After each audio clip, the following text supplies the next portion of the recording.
Hello again, everyone, and welcome to Clarksville's Political Forum. I'm Van Stokes, your moderator for today's session. And on behalf of Leadership Clarksville and your Clarksville Area Chamber of Commerce, we're glad you could be with us today. Once again, today's forum is coming to you from the facilities of the Mass Communications Department here on the campus of Austin Peay State University.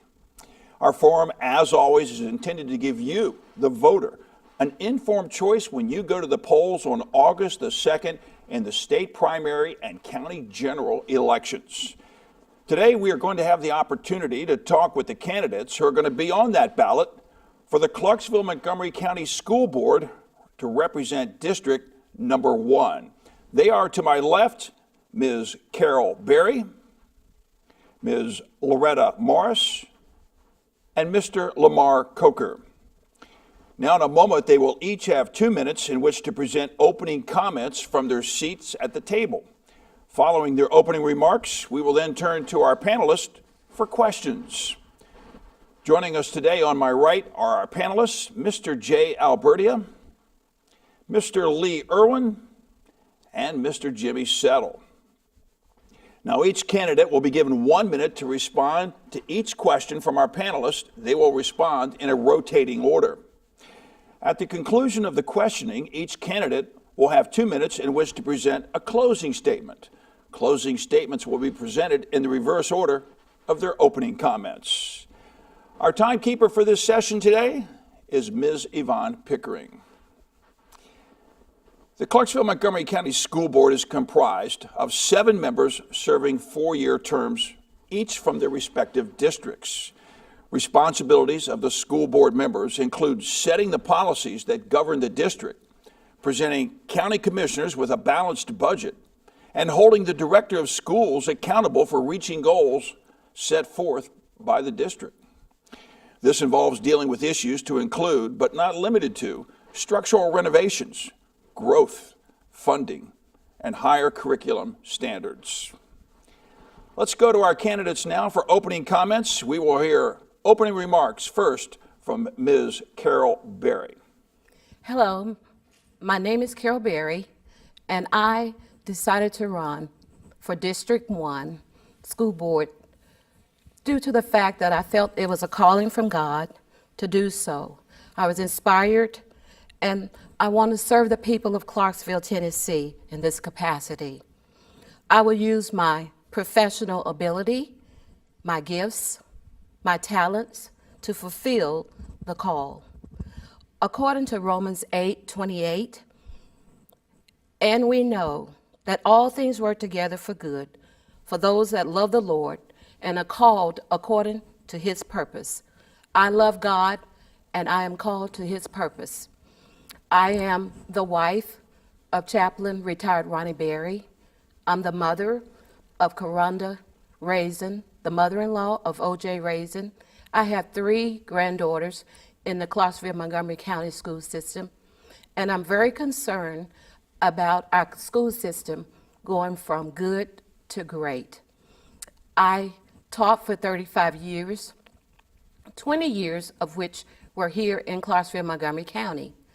I also taught in Germany, Killeen, Texas, Missouri. I've taught college courses as well as supervised teachers. I would like to take my skills and serve this community on the school board. I will continue to encourage students. I would like to visit the schools and see what's going on in the buildings. I will also assist and visit teachers often. I will stay in touch with those educators and those administrators in this district that I can assist. I thank you for allowing me to be here. And thank you very much. Next, we will hear opening comments from Ms. Loretta Morris. Hello, my name is Loretta Morris, and I am originally from Burlington, Iowa, and I am here by way of Fort Campbell, Kentucky. I am a Desert Storm veteran, a parent of 2, a grandmother of 3. I've been working in the community since I left home. I believe in giving back to the community. Right now, I am treasurer of Clarksville Community Black History Council. I am also first vice president of Clarksville Montgomery County NAACP. And I'm also a member of the Foster Care Review Board. I believe in the school board being a symbol of hope for our children. We have, I'm really believing that schools should be able to take care of the whole child, not just ensuring that they know what the curriculum is, but being able to understand a child's demeanor as being able to see whether or not something's going on with the child.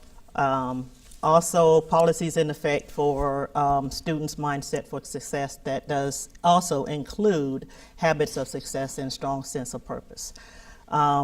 Children should at least get into communities, having community service, and I really want to be able to hold town hall meetings for parents and teachers because I need them to know exactly what it is that they need for their child. Thank you very much. Next, we'll have opening comments from Mr. Lamar Coker. Hello, my name is Lamar Coker. I'm currently running for school board as well. I personally believe in common sense and accountability, where just a little bit of those things we can go a long way as a community. I'm originally from Arlington, Virginia. I grew up as a military brat and then I joined the service. I've been all around the world. I've been everywhere from homeless to now owning my own business. I have different life skills that have put me in this path to help my community out the best I can. One of my biggest fears is that there's a lack of accountability in the school system for some of our children, where some of them will go to school for upwards of 13 years with no sets of rules in the school system. And then by the time they're done in school, they'll go out into the real world, and the county commissioners will be coming to us asking for a tax increase to expand the jail system. I want to do all that I can to help give our teachers the tools they need to ensure that our children succeed. Excuse me. Excuse me, sorry about that. I also want to make sure that I'm available to you at any given moment, where because of the fact that I do own my own business, I have a lot of free time that normal people wouldn't have because of their busy work schedules. My wife is also a teacher, and one of the things that we do agree on is that too often kids are being taught to the test and not how to critically think. We need to give our kids the tools to succeed by teaching them how to critically think and making sure they're prepared for the future. Thank you for your time. And thanks to each of you for those opening remarks. We are now going to turn to our panelists for a series of questions. We're going to begin with Mr. Jay Albertia, and Ms. Carol Berry, you will have the first response to this question. Good afternoon. Ms. Berry, we've just gone through the budgetary process for the school system, and one of the questions that's been around is about how much exponentially the administrative or the central office staff have grown over the last few years. What's your thought about the size of the central office staff, and do you think those concerns about it being too big is warranted? Well, I was here when the central office staff was very small. As the school district has grown, I think there's a need for the central office to increase as it has. I can remember serving as the president of the Teachers Association, and we threw that around that it was a large number of people working at central office. But if you see the amount of work that they have to do, I believe that it justifies the fact that the people that work there are doing a job to help make this district what it is. When I came, the standards were not as high as they are now. More is required, and so more people are needed to fulfill the requirements of the entire district. So I believe that they are needed, and we need to do assessments to see what the needs are and to fulfill those needs. Thank you. Thank you. Ms. Morris, you have the response to the same question. I believe in, when you have a large district as we have, especially in my district where I have at least 12,000 students in my district. So we have, what, 165,000 people in Clarksville alone, whereas some of those, whereas they have children, at least two to their family, which goes to this school district. So yes, I do think that the people that are there needs to be there.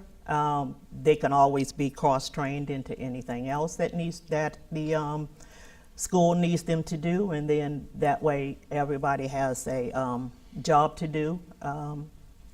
So yes, I do think that we do need all these the people that are there.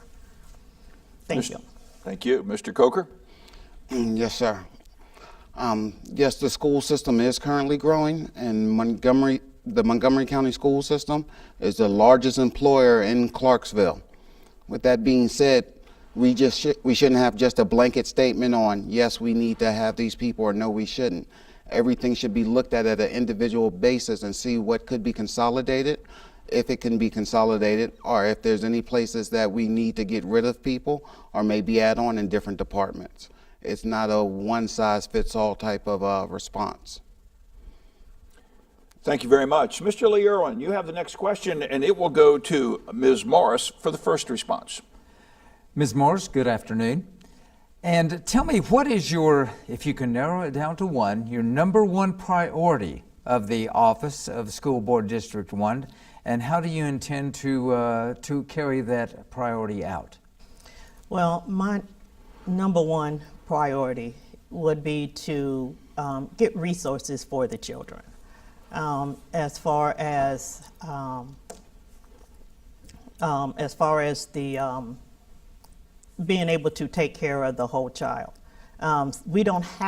Children don't have the ability to come to school and not put their problems aside.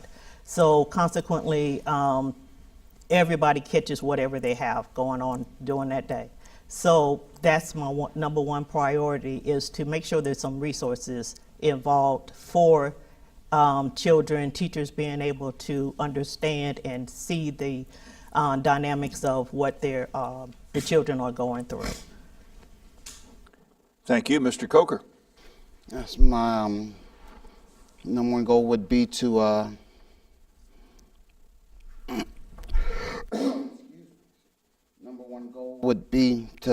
help ensure the security.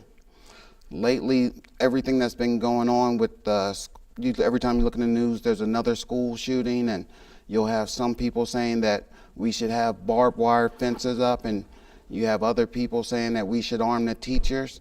And I believe that too many of the schools just have, once again, they have blanket programs where if there is some type of tragedy, it's just one size fits all again, where we're not, we should be diversifying how we teach our children. We should also be diversifying how we protect our children.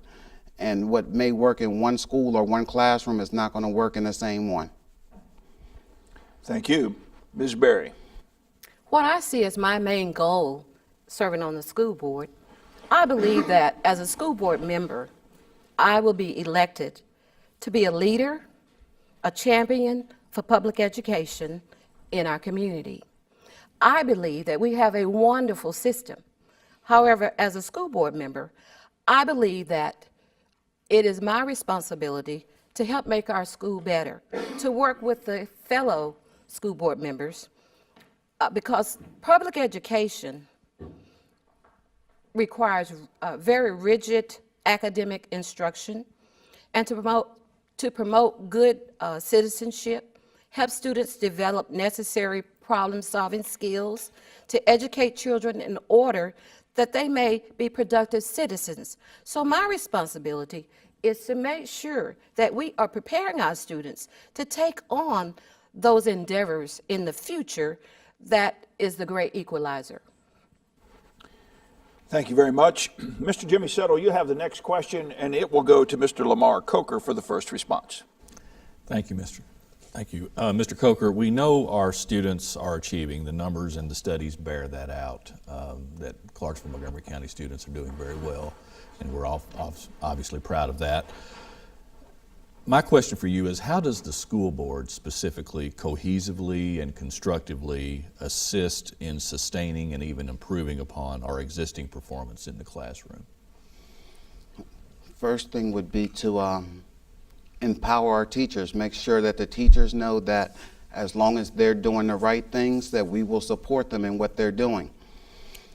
Encourage them to try different things and not be afraid of success, not be afraid of failure if there's a chance for success when there normally is with trying something new. Another thing would be to also hold our parents accountable, where there are times where as a parent I've been in schools where I've seen other parents come through and try to bully their way into getting their child a better grade or having their child being exempt from the rules, where if we level the playing field for everyone and make sure everyone knows that these are the rules and this is what they have to follow, and we encourage them to try to do different things, it will set our children up for a path to success. Thank you. Ms. Berry. Well, I believe that my responsibility as one serving on the school board will be important to make sure that the educational classroom, the size of the classroom, and the attitude of the students' behavior are adequate. Many of our schools have classrooms that are just literally too large as far as the population. There's no choice but to lift the size of those classrooms as our district grows, but we need to accommodate the faculty and teachers so that they can get the most impact in the learning environment. When money gets tight, the class size gets larger, and it makes it hard for that teacher to meet the needs of each student. So it's important to me that we make sure that the class size is reinforced. Ms. Morris. I believe that to expand on making the school system greater is to put into the schools more, have the children do more language, art, different languages, so that they can, Jesus, hold on. Let's put into the schools languages that children can use for, once they graduate, they can go on, employed on a global level. How about doing things for the community that the children have a sense of purpose? I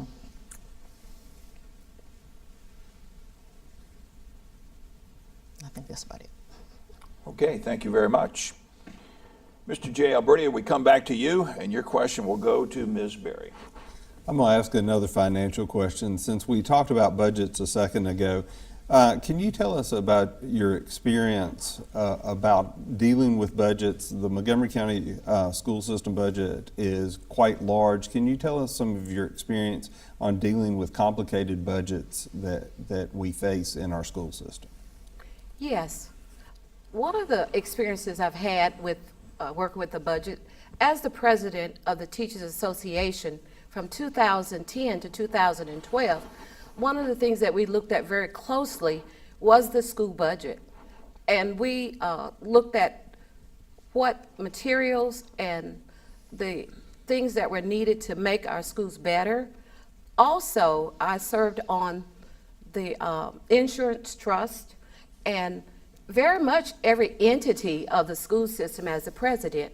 And so it was my experience not only to serve on that large budget for the school system, but also I served as the president. So we had to set $1 million budget, a large budget for the teachers here locally, CMCEA. And I served on TEA Board of Directors, and we had a huge budget that we also had to maintain and to keep a close check on. So those are some of my experiences with large budgets. Ms. Morris,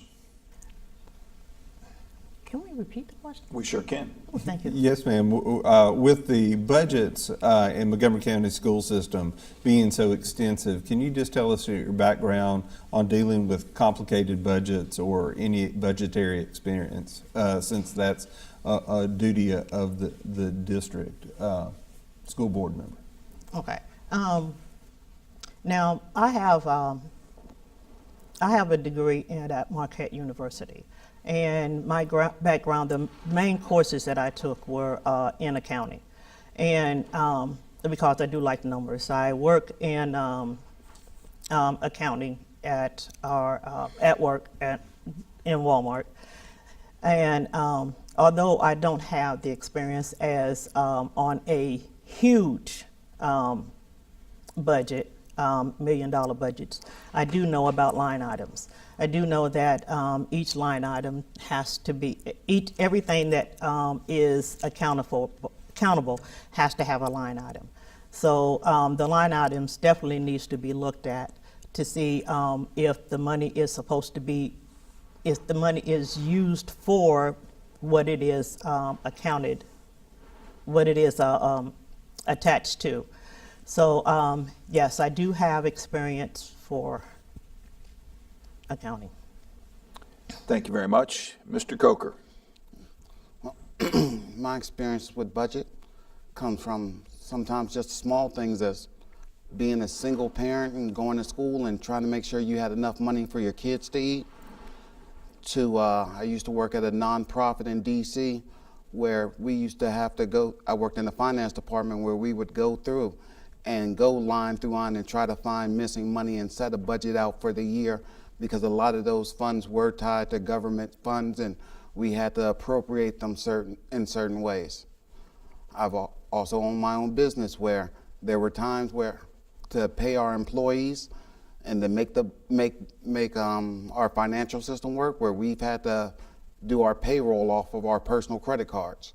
Now, thankfully, we're not at that place anymore, but I've worked on budget from the smallest level up to a growing level where it had different federal implications. Thank you. Mr. Lee Irwin, you have the next question, and it will go to Ms. Morris for the first response. Ms. Morris, we've talked about school security. Now, do you think the role of the school resource officer is sufficient as it stands, or should it be perhaps changed or even updated?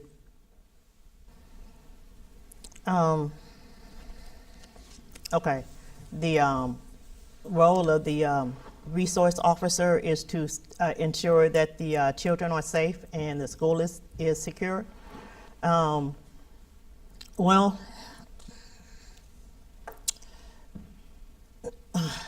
the thing about having resource officers in the schools is great.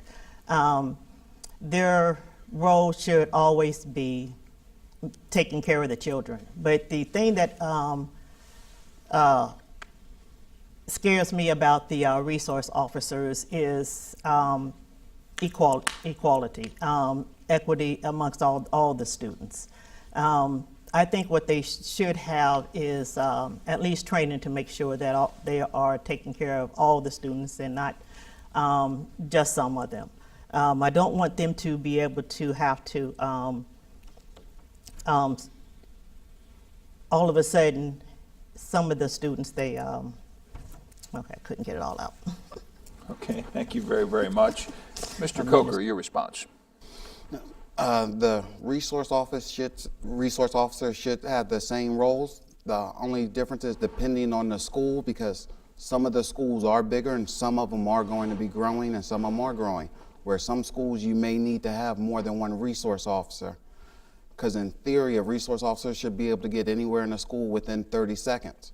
But with some of the, especially with some of the high schools and the way they're growing, and at some point we're going to have to grow up with them, one resource officer isn't going to be enough. So I think we should look into having to make sure that they have adequate coverage to cover everything they need to. Ms. Berry. When I think about Columbine, Florida, Texas, I think about the fact that something drastic could happen here. And I think the resource officers are very important, because if it were not for the resource officers, more people would have been killed in each incident. I believe that the resource officers are very important to the children because they serve as role models, number one. They're police, they're officers, they're sheriffs. So I believe that them being in the schools is important because the children can look at them and say, many of them will say, I want to be just like him because he follows the rules. In addition to that, I believe that they serve as mentors to a lot of our children. And so I think they're important to have those role models. And also, I believe that our schools share, at least on the elementary level, they share resource officers. So I think we need to look at the importance of them because they are important to our schools.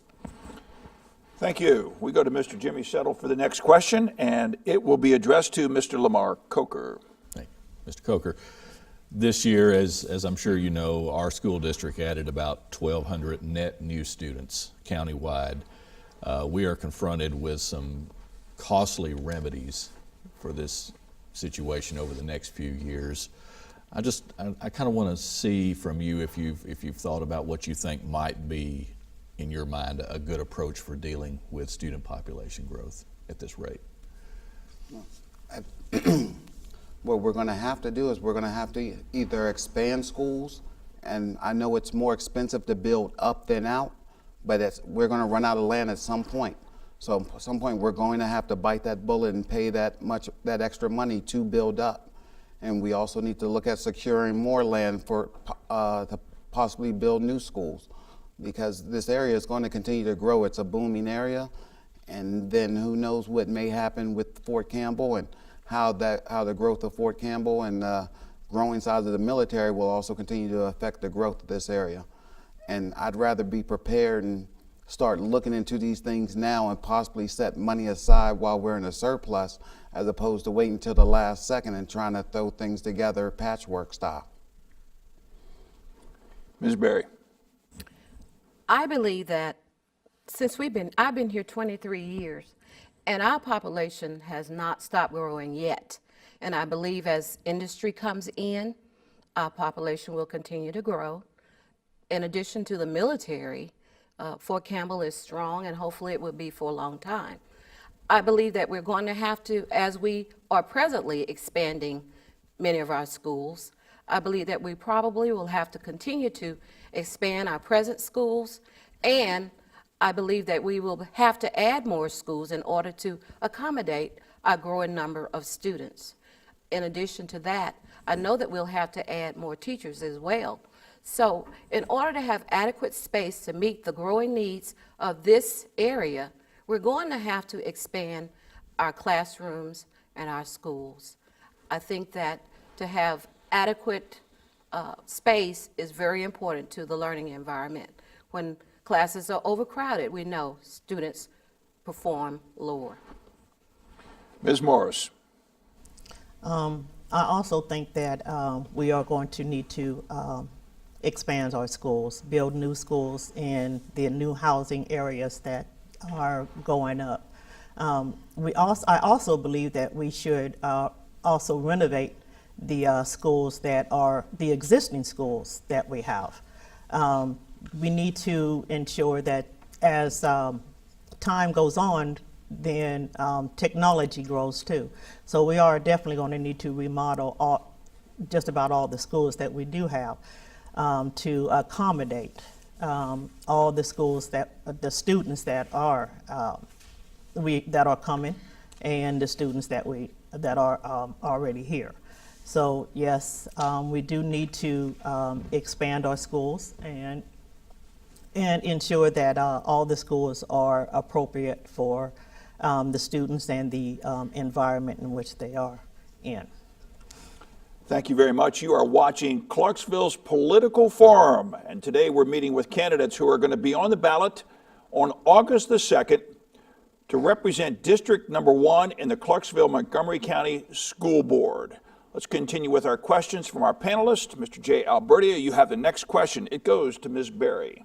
Ms. Berry, as we talked about earlier, you all mentioned about school resource officers and their importance in our school system. It was also mentioned that several of our elementary schools share school resource officers. Do you think each school in today's society needs a school resource officer permanently at each school? And if so, how do we pay for those extra resource officers? I think that it is important to have school resource officers available in all of our schools. And I believe that safety is our number one, should be, or it is one of my main concerns. You know, I have grandchildren in the schools here in Clarksville, Montgomery County. And recently my kindergartner came home and said, "Granny, I am so afraid when I take someone to the restroom." And I assured her, I said, "Ava," I said, "there are school resource officers that will keep you all safe, and the teacher is going to keep you all safe." She said, "I'm afraid because I don't see them every day," the resource officer. So I think the budget, we need to consider putting resource officers in as many schools as possible. And we need to look at how we can come up with those funds. There probably are programs and grants that we can look at getting to increase our resource officers. Thank you. Ms. Morris. Yes, I do believe that resource officers should be in the elementary schools. How to pay for it, how to pay for them. The city can help come up with grants for the resource officers because we are educating all the schools in Montgomery County. The county can come up with money. We can also get money from the state. So there's money out there that can pay for these resource officers. Also, we take a strong, hard look at the budget to ensure that there's not money just laying around that's not being used. Mr. Coker. Yes, we should have resource officers at all the schools. And when it comes to paying for them, as a parent, I don't have a problem giving more money for the protection of my child. If I need to, I'll stand as a resource officer in the school. Another thing we could possibly look at is possibly arming some of our teachers who would be willing to be armed. As long as they have the proper training where they go through the same gun safety classes as the resource officers would go through, then some of the teachers we have in our community do come here with military backgrounds. So a lot of them are more well trained to handle some firearms than some of the resource officers are. So if we were willing to look into alternative methods and not just one set method, I think that would give us the best holistic approach to it. Thank you very much. Ms. Morris, you're going to have the first response on the next question, and it will come from Mr. Lee Irwin. Ms. Morris, tell me, how will you stay in touch with the parents and students that you represent in District 1? Now, I do believe in being able to talk with the parents. I believe in being able to talk with the students to see what it is that they are needing every day going back and forth to school as in their classrooms. I intend to hold town hall meetings for the parents and also teachers. I believe that is very, very important because we are training and teaching their children. So we need to know exactly what it is that we can do to help the parents in training, teaching their students. Mr. Coker. Area code 703-659-7036. That's my phone number. Lamar_Coker@yahoo.com. That's my email address. I also own a pottery room where I'm there a lot. I will be accessible to you anytime you need me. Then on top of that, like, excuse me, like Miss Loretta said, I would also like to hold town hall meetings and just different forums to get to know the different people in the community, so they have a chance to get to know me as well and know what my values are and what I stand for, and vice versa. Thank you very much. Ms. Berry. Ways that I would like to stay in touch with parents and citizens of the community. I would use several avenues. I would use phone calls. My telephone number is available, and it will be open to anyone calling at any time. My email, I will use my email for communicating with parents, as well as my Facebook page. I will also, in addition to that, visit the schools on a regular basis. When there are programs and events in schools, I will be there. I will be there when they have each of the programs for each grade level. I will be there when they have field day and they just have events, maybe the fun run for the school. I'll be there. They can talk to me, and I will be available to answer their questions and listen to them. I'll be accessible to the citizens of this community, and they can reach me by one of those ways that I just mentioned. Thank you very much. Let's go to our last question from our panelists. It will come from Mr. Jimmy Settle, and it will go to Mr. Lamar Coker for the first response. Thank you. In my last question, I asked about the necessity for building new schools, expanding schools, that sort of thing to keep up with student population growth. And then the rubber really meets the road. And that is, if we do all that, probably at some point that's going to require going to the county commission and asking for a tax increase to pay for it. That's just reality. Should the school board, in your view, be an out front vocal supporter alongside the county commission of a property tax increase? Because sometimes I do hear, commissioners complain that, the school board wants these things, but they won't stand up there beside us and promote the tax increase. I do believe so. I believe that if you're upfront and honest with the community and you let them know that this is what you want the funds for, this is why we're raising it, and you can show them where the money's going to, make sure everything is open and that there's no room for mistrust, that it would lead to a community more willing to accept said property tax increases.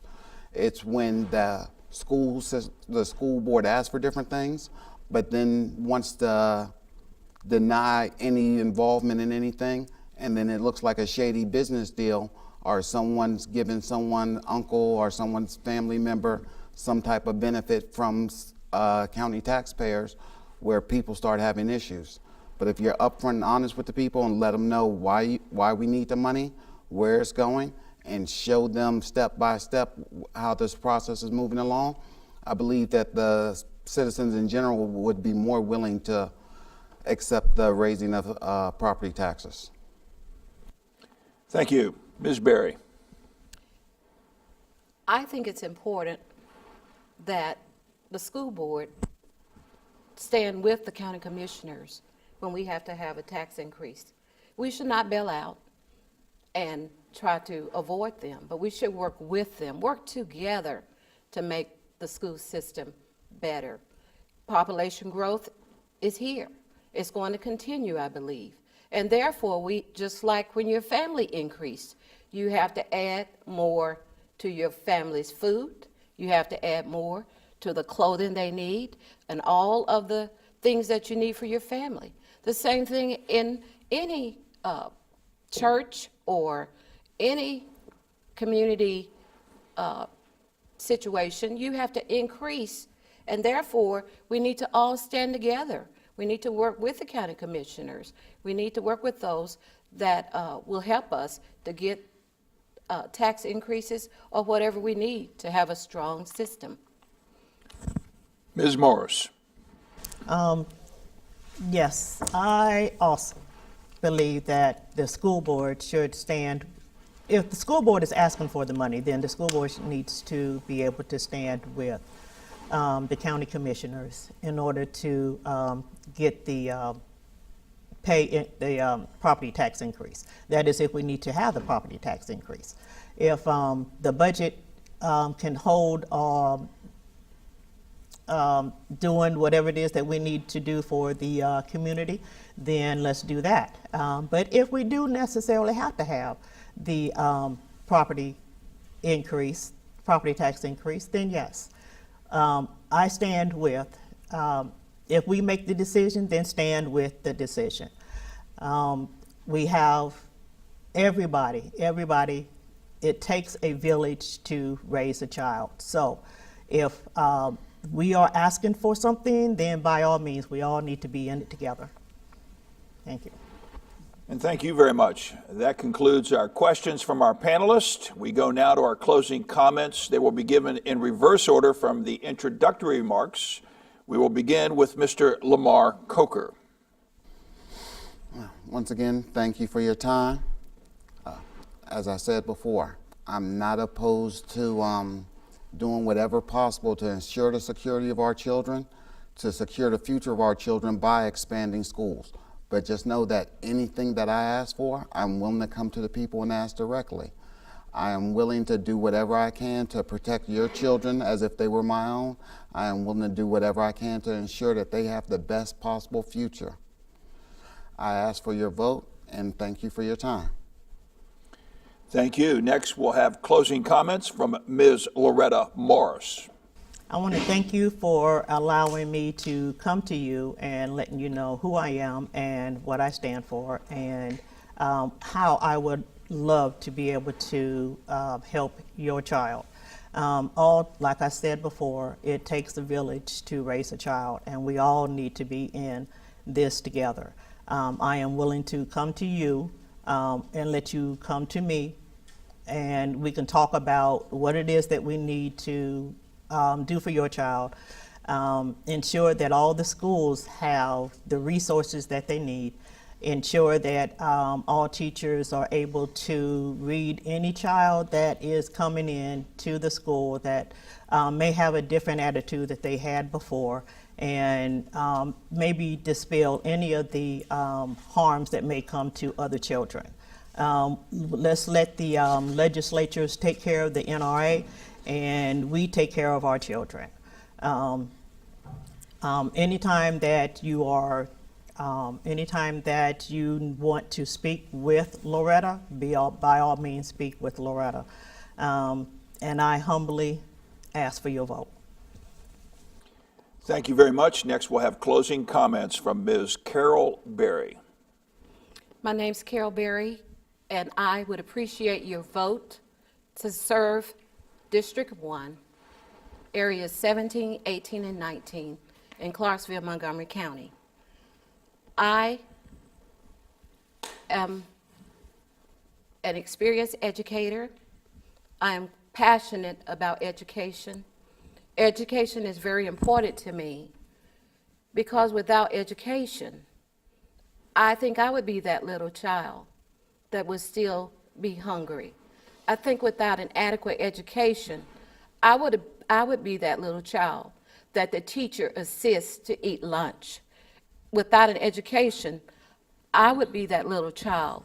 When I grew up in rural Alabama, if it had not been for the teachers and the school where I grew up, life would have been a whole lot harder.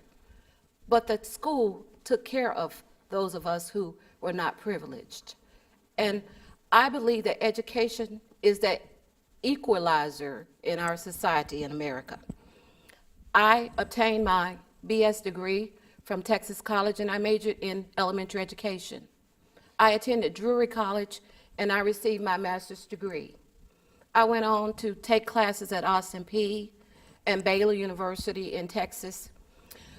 But if it had not been for my education, I would not be able to impart the knowledge that I know or I did to my child and my grandchildren.